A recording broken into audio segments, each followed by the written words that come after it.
Hello and welcome to audio presentation. I'm going to give you some tips.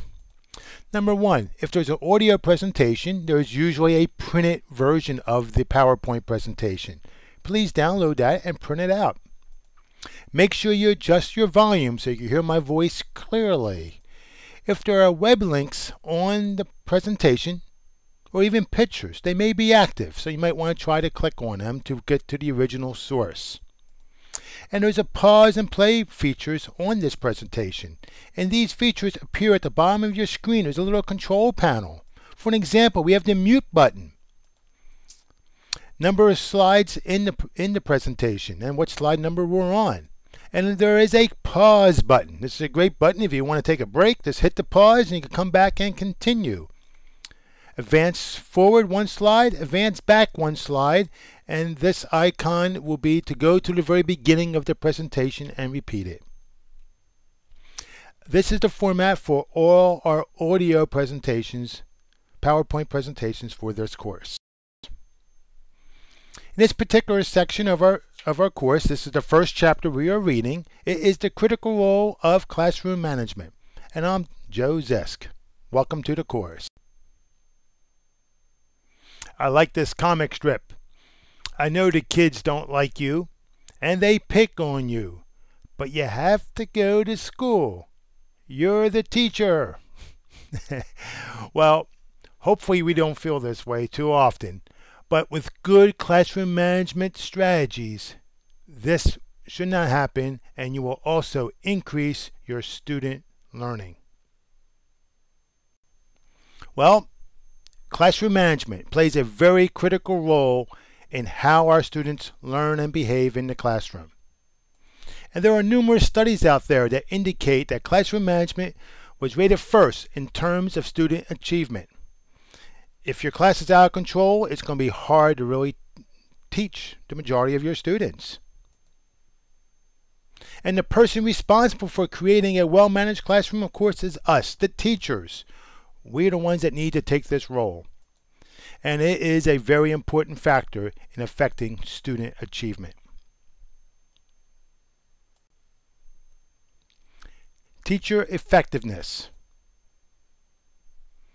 We could do more to improve education by improving our effectiveness of teachers. It's the most important single factor in increasing student learning. And there's been studies out there to show that more effective teachers have a much higher achievement rate over time. The effective teacher performs many functions. We could put them into three major categories. One is selecting the most effective instructional strategy for that particular lesson. Two is designing classroom curriculum and/or lesson plans. And three is effectively using classroom management techniques. So effective teachers can be boiled down into these three major categories of things that we do in our classroom. Now, are effective classroom teachers born or made? Well, there may be some that are born and just are gifted teachers and gifted classroom managers. But the majority of us, we usually have to work at it. We have to practice it. Now, to become an effective classroom manager, what do we need to do? Well, first thing is become aware of what classroom management is about. Often think about what you are doing in your classroom and what can you do differently to improve the management or the classroom management that's going on in your room. Reflect and be willing to change your behavior.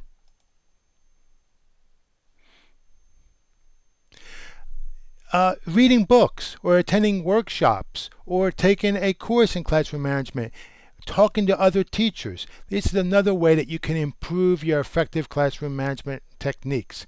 I know that when I became a teacher, I had very little training in classroom management. I had to learn a lot by trial and error, talking to other teachers, attending conferences and listening on classroom management strategies and so on. But just becoming more aware of what's out there, thinking about it, and trying to apply some of these proving effective classroom management strategies will make us better classroom managers. Our textbook is based on research. It's not just a author's opinion of good instructional strategies. What he does, he analyzes research that's out there and uses something called a meta-analysis. Many studies are too small to really give a significant or a high level of confidence of the study. So what they do, what researchers could do, is they combine other studies into one massive study, which is like a meta-analysis. And the author of this textbook does research over 100 reports from the last 35 years on classroom management. And by combining all the results of several studies, you become more confident on what classroom management strategies work. And that's what our textbook does for us. And there's something also called the effect size. And this is a measurement in meta-analysis. For our particular case, in our textbook, it affects the difference between behavior, what you could expect in a class that has good classroom management versus classes that do not have good classroom management.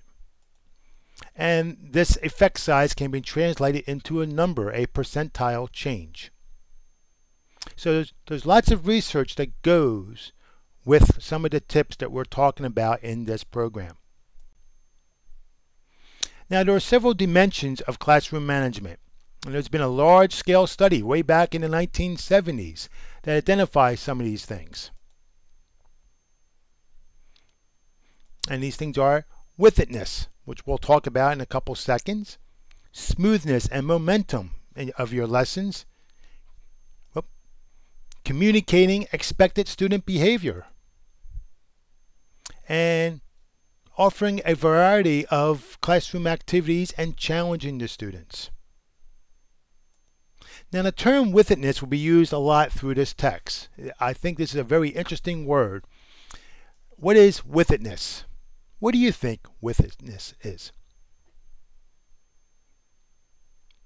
Well, what it is just being aware of the disruptive or potentially disruptive behavior that could occur in your classroom.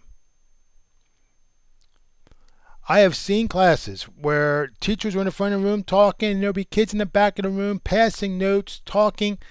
I've even seen situations where students were sneaking out of the door, running down the hallway. This teacher did not have any with-itness. He was just talking in front of the room and just focusing on the content and not really looking at his students. You could tell when a teacher has with-itness. They know what's happening in the room. You can even tell the way they stand in the room, how they are always facing their class. They very seldom are not looking at their classroom, so they can keep an eye on what's happening in their classroom. We'll talk more about with-itness later on. Another very important thing about classroom management is getting off to a good start at the beginning of the year. There's lots of studies that show that the beginning of the year is a very critical part of a well-run classroom. In fact, we have a whole chapter in our book called Getting Off to a Good Start. So this is a great time for this course in the summertime, so hopefully you could apply some of these strategies the very first week of school. Well, that's sort of a brief overview of our first chapter. We touched the critical role of classroom management.